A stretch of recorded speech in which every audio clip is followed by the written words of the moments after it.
it's Thomas Mulready from CoolCleveland.com, and we're here today at Trinity Commons, and we're here with Terry Schwarz. Hey, Terry. Hi, Thomas. Terry, you are the senior planner at the Kent State Design Collective. Yep.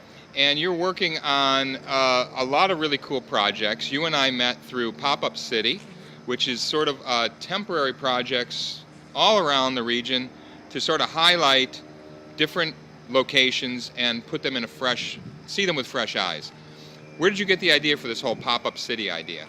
Well, a lot of the work we do at Kent State revolves around vacancy and the fact that Cleveland has probably about 15,000 vacant buildings right now. No kidding. No, it's true. 18,000 vacant lots. We mapped them. So, I mean, thinking about where the spectacular ones are within that inventory and figuring out if we can, kind of at least stage short-term ways of activating those properties while we wait for sort of the world to change around us. So you do these sort of pop-up events that take place just over, say, 24 hours or whatever? Sometimes shorter, sometimes longer. Sometimes just a few hours? You've done a few of them. Talk about a couple of your favorites. Well, favorites.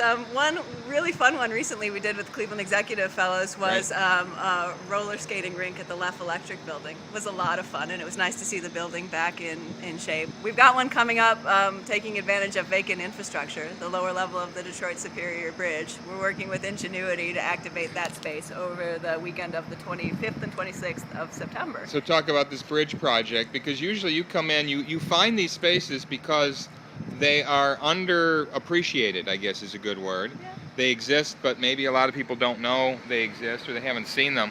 And you come in and you say, hey, we can bring people in here for a few hours, activate it. Usually you bring in artists, you bring in people to do stuff there. What's going on at the Bridge Project? Well, the thing about the bridge is that it's probably the best public space in the city of Cleveland, except for the fact that it's not open to the public, aside from 2 days a year. This is the Detroit Superior Bridge, and the lower level used to be where the trolley cars ran. The trolleys were discontinued in the 1950s, and the bridge hasn't been open since. Although it's open a couple days a year for tours, we're really thinking about it more as a place to kind of be rather than just to visit. Right. And so I have some graduate students, some undergraduate students, and 26 high school students from Villa Angela. Really? Yeah, and they're going to be staging a series of interventions along the bridge to kind of welcome people in and make people feel comfortable there. And That's our partners nice. on the event is our Ingenuity. James Levin has organized a bunch of artists and musicians. All Go signs are going to be there and have a lot of music over the course of those 2 days. Oh, that'll be great. The event will bring people in, and then our students will see if we can kind of make a space that welcomes people and frames these activities. That's awesome. Now, you have goals for these events. They change. I mean, part of it is to get people to these different spaces, and you achieve that by having an event. What are the things you expect people to kind of walk away with? Depends on the event. Right. I mean, we did a bridge event last year in Tremont, and the point of that one, I think, was more about kind of social interaction. Yes. The neighborhood was a very divided place, and so we did an event on a pedestrian bridge that brought two parts of a divided neighborhood together for a night. Sometimes it's a real estate objective. If we have a great property that really should be developed, for instance, no kidding. that storefront on the corner of Prospect and East 4th Street is like ideal for retail. So a couple of years ago, we brought in a little shop, Bazaar, for one Saturday in December. Right. We had downtown retail. I'm still waiting for the permanent retail to take hold there. A shoe store would make me very happy. That's cool. So we'll see.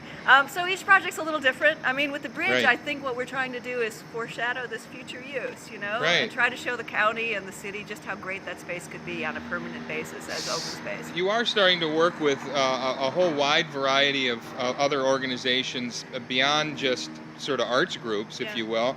You're engaging civic groups, you're engaging the government, you're talking to cities around here, you're putting in proposals for Cleveland and Akron. These are pretty big goals, trying to engage the government on reactivating generally public spaces. Public spaces for the most part, but private spaces as well. And I think that the engagement goes beyond sort of government entities to really engage people. A lot of the work we do at the Design Center is based on drawings. We show some alternative visions for the future and people try to react to them. Oh, right. But pop-up gives us an opportunity to actually make something that people can experience, not in its real form, but in sort of a prototypical way, kind of quick installations that people can respond to, experience, react to, and then helps us make better decisions about permanent uses for these places. So a typical charrette is where you look at drawings and everybody discusses, and at the end you come up with some public consensus about something. Yeah. this is more like a living charrette, right? Where you take people to a space and you show them how the space could be used. You show them what things look like. You use wayfinding signs, et cetera, to move people around the space. And it's sort of a living experimental charrette, if you will. Exactly that, and it works really well with our students because they do a lot of drawings, but it never occurs to them that every line they put on a piece of paper impacts somebody's life. Where when we build it, they actually see that the choices that they're making, the ideas that they're thinking of can operate the way they think they will, or maybe not, and this informs the design process in a really productive way. Well, we love the Pop-Up City. I know you came through Civic Innovation Lab, got some funding for that. It's great that you're working with groups like Ingenuity Fest on this bridge project. We'll look forward to seeing you there, and we can't wait for your next Pop-Up City event. Thanks, Thomas. Thanks for talking, Terry. Anytime. Hey, it's Thomas Mulready from CoolCleveland.com. Have a great week in cool Cleveland.